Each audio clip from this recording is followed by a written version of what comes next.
Mesdames, Messieurs, bonsoir. Il est 19h50 et voici les titres du journal.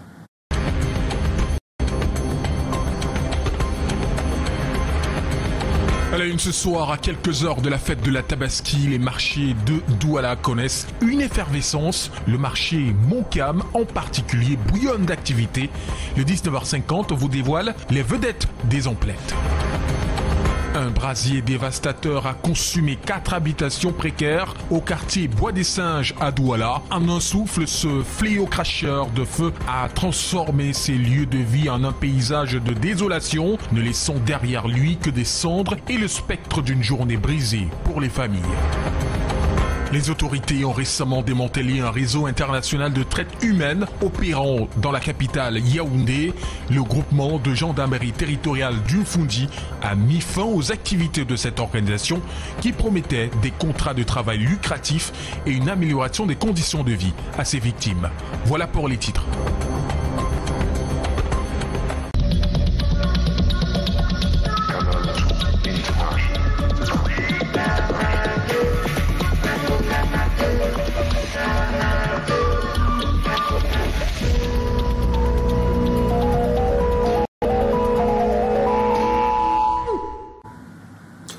La veille de la Tabaski, les marchés de Douala connaissent une affluence exceptionnelle. Au marché Montcalm, les acheteurs se bousculent pour acquérir leurs provisions. Les étals de viande, d'épices et de légumes sont particulièrement sollicités. Voici le reportage d'Aaron Azira et Marus Cosson. Au marché Montcalm à Douala, c'est la course à l'approvisionnement. Les fidèles musulmans effectuent les derniers achats pour la fête de la Tabaski. L'accent est mis sur les épices d'assaisonnement et la viande. Je fais les achats pour la fête. J'ai fini, je rentre maintenant. J'ai fait l'effort de trouver un peu de viande, 1 kilo de lait pour les petits-fils et les enfants à la maison. Pour un premier temps, on achète d'abord la viande pour ce soir. Et demain, le condiment, le plantain, pommes. Certains fidèles chrétiens sont également de la partie. Demain, ils célébreront la fête de la Tabaski. J'ai déjà acheté mon mouton et la chèvre. J'ai dérogé la chèvre pour aujourd'hui. Le mouton, ça sera demain. Je fais ce qu'on appelle les musulmans, c'est le sadaka. Je fais le sacrifice pour partager au voisinage. Je suis venue pour acheter le piment. On appelle ça le cancan, un piment musulman, pour bien aromatiser la viande avant de briser, pour faire le barbecue. Les files d'attente sont interminables. Il faut bousculer pour se faire servir. Vous avez vu comment le bousculade était ici là. Ce n'est pas facile d'avoir. Même moi, je suis ici là depuis un certain temps. Malgré la hausse des prix des denrées alimentaires sur le marché, les fidèles musulmans ont pu remplir leur panier. L'esprit festif reste élevé. À Yaoundé, les fidèles musulmans s'activent également. Les marchés voient l'installation des vendeurs d'accessoires traditionnels pour l'immolation, tels que cordes et couteaux, prêts à satisfaire les besoins de la clientèle. Notre équipe, Jacques-Patrick John et Raoul Ngoufou, ont fait le tour du marché Tinga à Yaoundé. Voici le reportage. À quelques heures de la Tabaski, les petits commerçants envahissent les marchés. Ils vendent les couteaux et cordes, servant à immoler les bêtes. Beaucoup profitent de cette occasion pour booster les ventes et augmenter leurs revenus. Le fait de mouton là, c'est ça que les gens ils achètent, ils égorgent l'autre mouton. Nous on achète pour les vendre toujours comme le fait de mouton.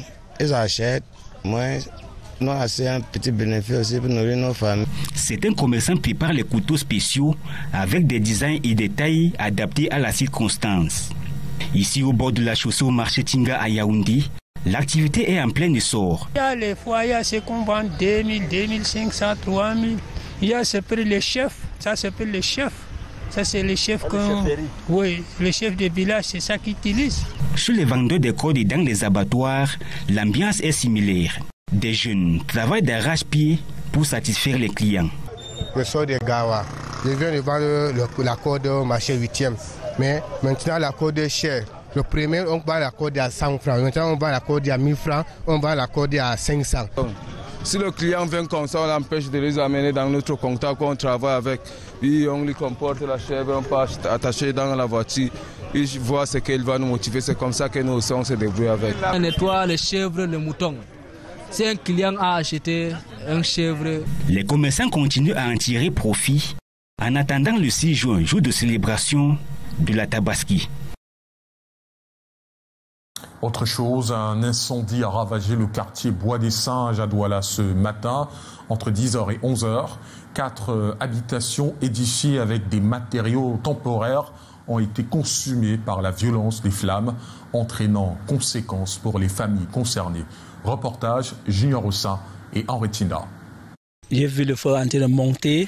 J'ai crié feu, feu, feu, feu, feu. C'est là que les voisins sont sortis. Des voisins en rescousse pour tenter de sauver 4 maisons piégées dans les flammes. Tentative vaine. Le feu va tout détruire sur son passage ce jeudi matin. Nous sommes au quartier Bois des Singes à Douala. J'ai constaté que tout le groupe est brûlé. Bon, pendant ce matin, j'ai laissé l'enfant à la maison, seul. Heureusement, l'enfant était sorti sauf. Mais les dégâts étaient faits. Sur la scène du sinistre, des visages tristes et ces hommes qui, malgré la douleur, ont encore la force de venir à bout des dernières braises dans l'espoir de récupérer ce qui a survécu. Actuellement, je ne sais pas là où aller avec les enfants. Nous tous, on est comme ça. On ne sait pas là où on va partir. On ne connaît même pas là où on va partir. Actuellement, on ne sait pas. La femme est enceinte, les enfants sont là petits. Toutes nos choses sont brûlées dedans. Il est bien vrai qu'il y a 4 familles qui sont touchées, mais ce qui nous fait mal plus, c'est celui-là qui a la femme et l'enfant. Si le gouvernement peut voir comment il peut nous aider à ce côté, vraiment on va remercier beaucoup. En dehors des nombreux biens matériels partis en fumée, cet homme a perdu l'ensemble de ses bénéfices. Une somme de 364 000 francs CFA pour la layette de sa femme enceinte et désormais sans abri. Et le village de Japoma est le théâtre d'une querelle foncière depuis plusieurs mois, une dispute territoriale qui perturbe la communauté aujourd'hui. Le préfet du département du Vouri s'est rendu sur le site du litige afin d'y apporter une solution. Les détails avec Junior Ossin et Stéphane Bidak.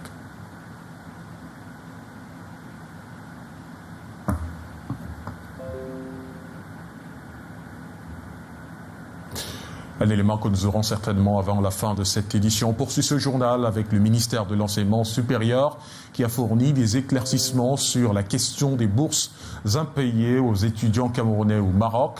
Il affirme que le processus de versement des fonds initié par le ministère des Finances est en cours. Selon le directeur de l'assistance et des œuvres universitaires, ces bourses seront créditées sur les comptes des bénéficiaires sous réserve que les 10 comptes soient actifs. Joël Diom 3 et Lionel Capfeu. Sur la situation des étudiants camerounais boursiers au Maroc, se plaignant de ne pas recevoir les frais de leur bourse, le ministère de l'Enseignement supérieur se veut rassurant. Les dernières informations qu'on a du côté du ministère des Finances est que les fonds sont virés, mais après le virement, il y a un processus pour que ça soit effectif dans le compte de ces étudiants. Selon le directeur de l'assistance et des œuvres universitaires, ces boursiers n'ont pas été abandonnés, mais les retards observés jusqu'ici sont dus à certains blocages. Au moment des virements de ces fonds par le ministère des Finances, parfois si le compte n'est pas actif, l'argent ne peut pas entrer dans le compte.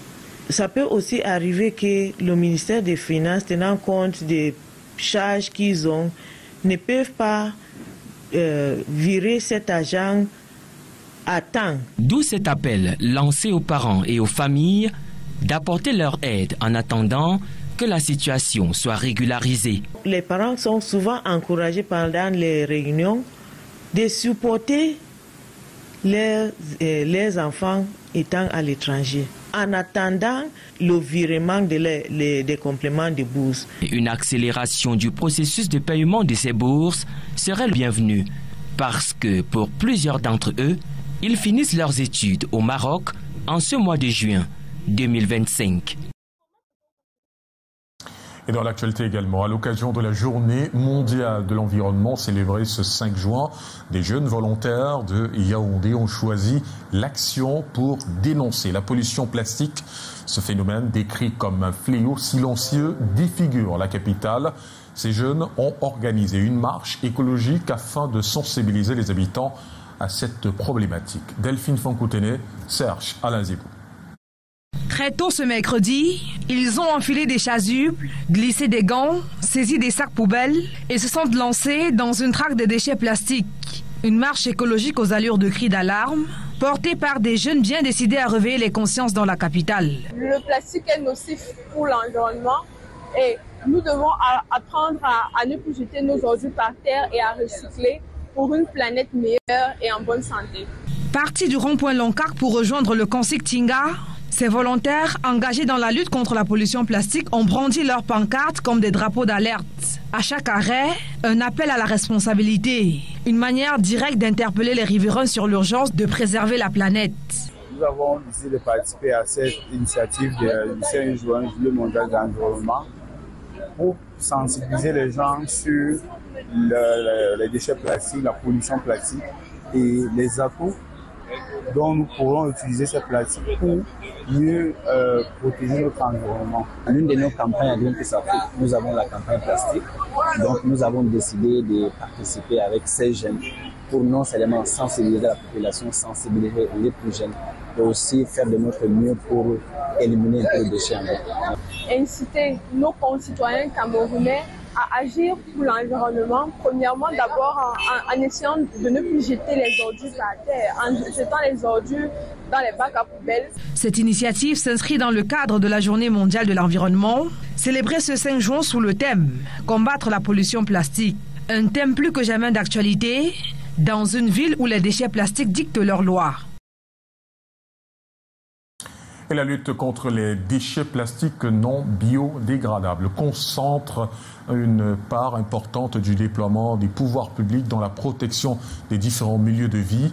À l'évidence, la résistance perdure. Les utilisateurs pointent du doigt l'absence de solutions alternatives. Peut-on survivre sans plastique? On voit cela avec Junior Rossin et Thierry Nana.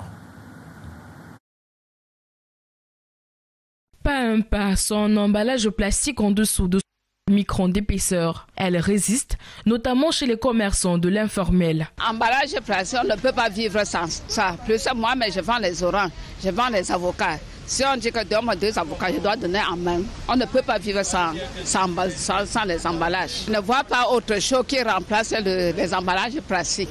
Les emballages biodégradables se font rares. Leur fabrication est dévolue aux opérateurs selon les pouvoirs publics. Beaucoup d'entreprises d'abord ont eu les permis environnementaux et se mettent à respecter les cahiers de charges à leur disposition. Le thème de cette année, c'est la lutte contre la pollution plastique. Et nous avons saisi cette opportunité pour exhorter, instruire les responsables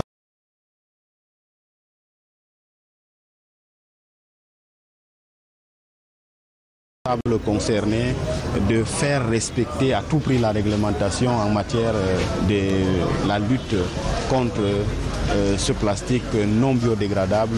Bien qu'il soit un poison tant pour l'air, la terre et l'eau, sa valorisation en fait un bien économique selon des experts en sciences environnementales. Ces emballages plastiques ne devraient plus être vus par la population comme étant des déchets, mais plutôt comme une opportunité, une mine d'or qui est très rentable. Au même titre que le fer a été par le passé, le plastique le sera également. Ce 5 juin, Journée mondiale de l'environnement, les entreprises qui se distinguent le mieux dans la protection de la biodiversité ont reçu des awards. Et la région du Sud multiplie également les actions locales contre la pollution plastique entre innovation, éducation et engagement communautaire. On voit cela avec notre correspondant Ambroise Foguet. Très tôt ce mercredi, ils ont enfilé des chasubles, glissé des gants, saisi des...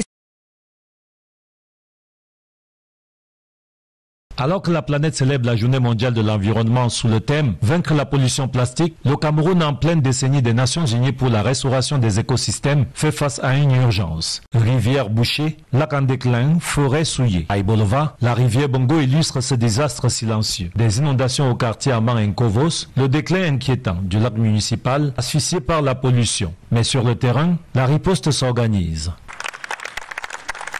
La délégation régionale de l'environnement et de la protection de la nature du Sud, en partenariat avec le club environnement des étudiants en sciences de l'environnement de l'Université de Bolova, mène des campagnes de ramassage de déchets plastiques et de plantation des cocotiers dans des quartiers sensibles. Nous sommes allés en droite de l'activité que mène le maire de Bolova depuis bientôt 5 ans.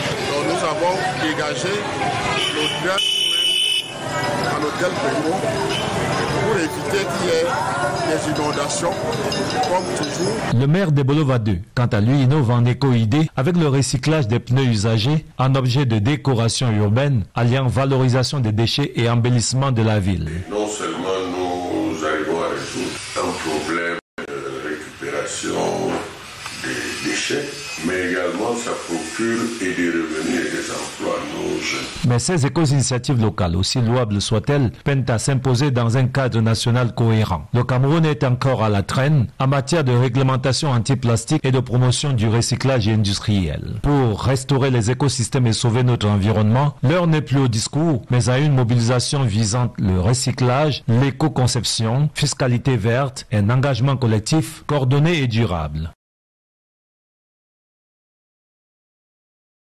Allons au palais des congrès de Yaoundé où un autre récit du développement s'écrit en marge des GECOM 2025, celui d'une diplomatie discrète mais puissante portée par les convictions. France volontaire, bras solidaire de l'engagement citoyen international, et a réuni élus, partenaires et voix du terrain pour poser les jalons d'un partenariat renouvelé entre la France et le Cameroun. Les détails avec Ardon Guefak et Lung Vandor. Depuis 7 ans, 8 ans maintenant. Des voix, pas pour livrer une grand-messe technocratique, mais plutôt une déclaration d'intention vibrante, celle de bâtir des ponts.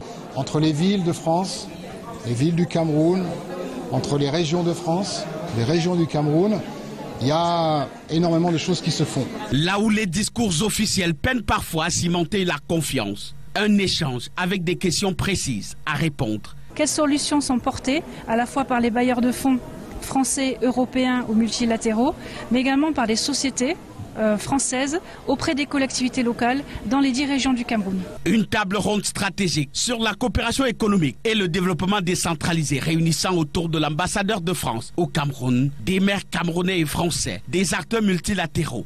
Là, les témoignages vibrants de collectivités locales déjà engagées dans des expérimentations de volontariat solidaire. De Douala 3e, à Garoua 2e, en passant par Yaoundé 6e. Nous portons une dynamique de promotion du volontariat au sein de ces communes-là.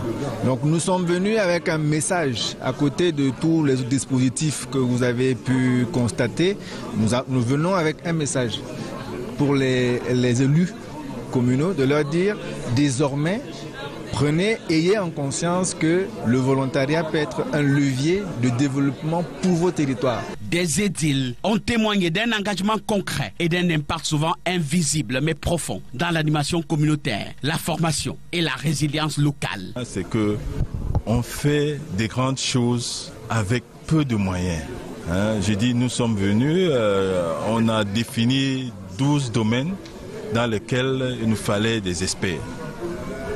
On nous a donné des experts, des jeunes experts qu'on ne pouvait pas recruter. France volontaire, au-delà de sa bannière institutionnelle, s'affirme désormais comme un vecteur diplomatique à part entière, proposant un discours alternatif complémentaire à celui des agences de développement classiques. Moins de béton, plus de relations humaines, moins d'ingénierie financière, plus d'écoute du terrain.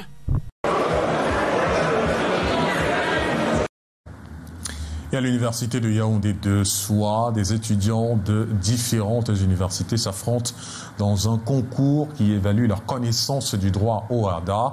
Ils se mesurent sur des sujets comme le système juridique et judiciaire et l'impact de l'OHADA sur les droits des affaires en Afrique. Le gagnant représentera le Cameroun lors d'une compétition internationale au Tchad cette année. Karel Mezatiachouya et Luc Vaudor. Le droit au OHADA est un système juridique et judiciaire. Et toutes nos excuses pour la qualité de cet événement, de cet élément que nous allons certainement vous reproposer dans nos prochaines éditions. On parle à présent de sport et de la Fédération camerounaise de basketball et BETPAWA qui viennent de conclure à Yaoundé un important partenariat. Ils visent à récompenser au terme de chaque saison les meilleurs joueurs et équipes à hauteur de 3 200 000 francs CFA. Une étape clé vers une professionnalisation réelle de basketball camerounais. Regardez. Maintenant, on fait bien avec la FECA Basket avec... Le Cameroun, berceau des talents sportifs, écrit une nouvelle page de son histoire. Une histoire de passion, d'engagement et d'innovation dans le basketball. Ce 3 juin 2025 à Yaoundé, un partenariat historique voit le jour. La Fédération camerounaise de basketball et l'entreprise BETPAWA s'unissent autour d'un objectif commun, transformer le basketball camerounais. FECA Basket aujourd'hui partage nos valeurs. Nous partageons ces valeurs qui est de développer le moral des joueurs, de mettre la lumière sur le talent et de soutenir le bien-être des joueurs ainsi que de l'équipe technique. Nous croyons qu'une victoire est une victoire. Donc pour nous, c'est important de vraiment accompagner ces champions-là à retrouver cette victoire. Au cœur de cette initiative, la prime des vestiaires. Une première du genre qui garantit des paiements directs aux joueurs et au personnel technique après chaque victoire. C'est un sponsoring à la Fédération camerounaise de basketball, mais un concept qui est un peu différent d'un sponsoring traditionnel. Ici, il s'agit d'un sponsoring direct, pragmatique, qui impacte les joueurs ainsi que son staff technique. 16 000 francs par match gagné, versés directement sur le téléphone mobile de chaque joueur et chaque membre du staff. Sur place,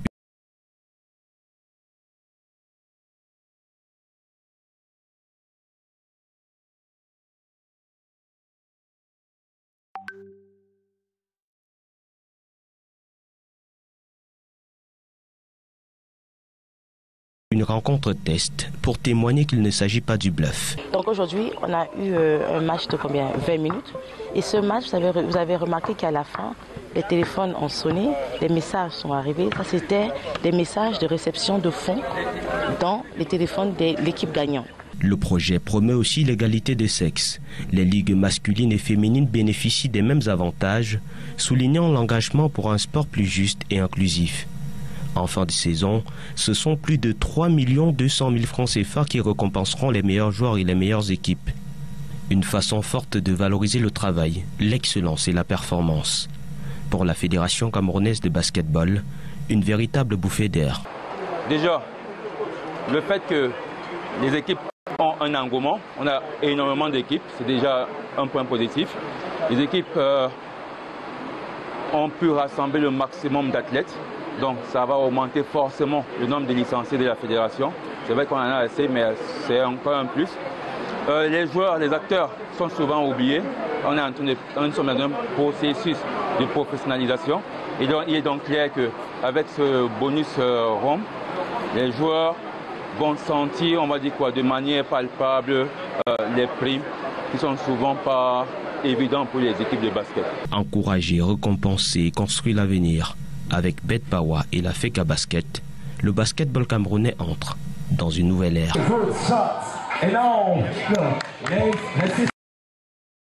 Et revenons sur ces étudiants des différentes universités qui se mesurent sur des sujets comme le système juridique et judiciaire et l'impact de l'OHADA sur les droits des affaires en Afrique. Le gagnant, je vous l'ai dit, représentera le Cameroun lors d'une compétition internationale au Tchad. Karel Mezachachoya et Luc Vanda.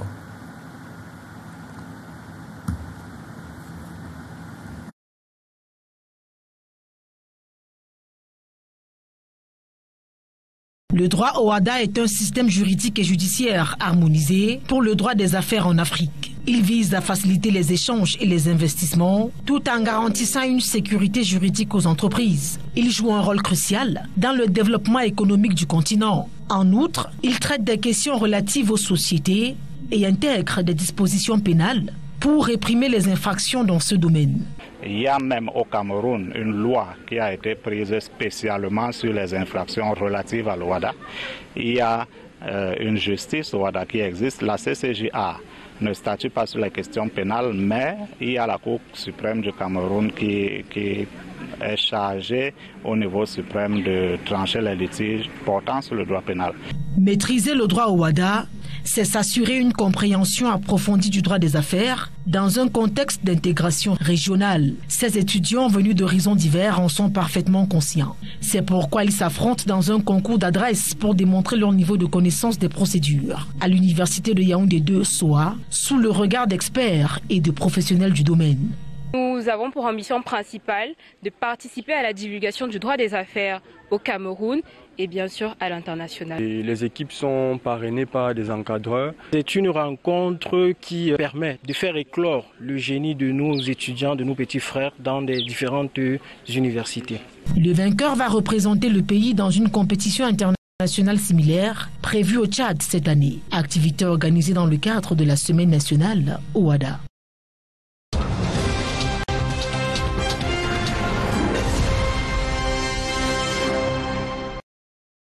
Et le président du Sénat, Marcel Niat Difindi, a convoqué les sénateurs pour la deuxième session ordinaire de l'année législative 2025.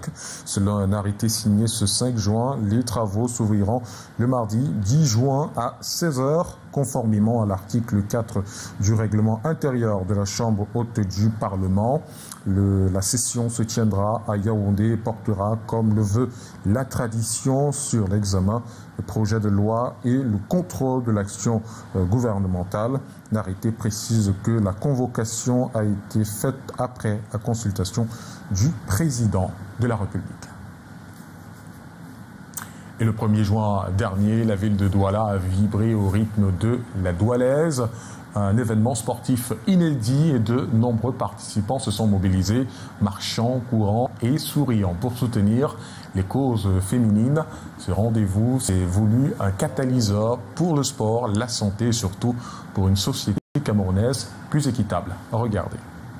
La Doualaise, le tout premier événement sportif à caractère social qui a mobilisé du monde dans la métropole économique Douala.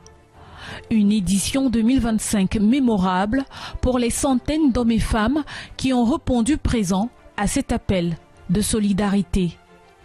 De la maison du parti de Bonandio en passant par le rond-point cathédrale, carrefour ancien d'Alip, dans les rues de Bali et Bonapriso, au total, plus de 10 km bravés avec détermination. Une expérience très agréable, un moment assez intense, très physique d'ailleurs, parce que parcourir 10 km dans tout l'étendue de la ville de Douala, franchement, c'est pas chose aisée, mais c'était très agréable. Je pense que toutes les filles ont pris du plaisir à y participer et on a potentiellement hâte du deuxième acte, quoi. De participer premièrement pour faire ma santé physique et même spirituelle. Et je suis solidaire au bien de la femme. Je suis contre les violences faites aux femmes. Vraiment contre. Encourager cette très belle initiative que la promotrice a eue. Parce qu'elle ne peut pas vouloir regrouper les dames. Nous, les dames athlètes, on reste en arrière. Donc c'est pour cela, ce sont les raisons qui nous ont poussé à prendre part à cette première édition de la Doualaise. La Doualaise, une course féminine solidaire dédiée au bien-être et surtout aux causes sociales. Plusieurs messages ont été portés avec conviction par les femmes ce 1er juin 2025 à Douala. Violence conjugale et féminicide, infanticide, autre challenge et pas des moindres, la lutte contre la consommation des stupéfiants en milieu jeune. Aujourd'hui, c'est un foyer sur 3 qui a un usager de drogue, de tout sexe confondu. Alors des événements comme la Doualaise, cette course solidaire féminine, permet déjà un rassemblement assez important de femmes qui fédèrent pour des actions qui leur sont propres, qui leur sont personnelles et qui pourraient aider les autres. La Doualaise, un rendez-vous sportif rendu possible grâce à l'engagement des bénévoles et des entreprises partenaires qui ont cru au projet. Pour le comité technique d'organisation, la satisfaction est à son comble. Très satisfait de la mobilisation. Comme je le disais tout à l'heure, on marche pour pouvoir soutenir une cause qui est définitivement la cause des femmes. C'est-à-dire que nous allons pouvoir faire du sport ensemble, mais en franchissant la ligne d'arrivée, cela génère une cagnotte qui permet effectivement de venir en aide en action sociale ou bien en campagne de sensibilisation aux femmes. Nous avons permis à différentes associations qui agissent déjà au quotidien pour les femmes de se mettre un peu en lumière, de venir à la rencontre d'autres femmes de Douala, qu'elles existent, de dire qu'elles sont là pour les soutenir en cas de besoin et aussi à ces associations d'aller à la rencontre de leur public. Donc c'était solidaire pour nous mais solidaire également pour celles qui sont déjà beaucoup plus engagées que nous. Et nous pensons que nous avons répondu sans doute à une attente des femmes de pouvoir faire du sport ensemble pour elles-mêmes et pour les autres. Parce que participer à la Doualaise, c'est courir pour sa santé et son bien-être, courir pour les autres et surtout honorer les combats des femmes au quotidien. Tous les participants de cette édition 2025 sont repartis chacun avec une médaille, symbole d'un engagement pour une société camerounaise plus juste.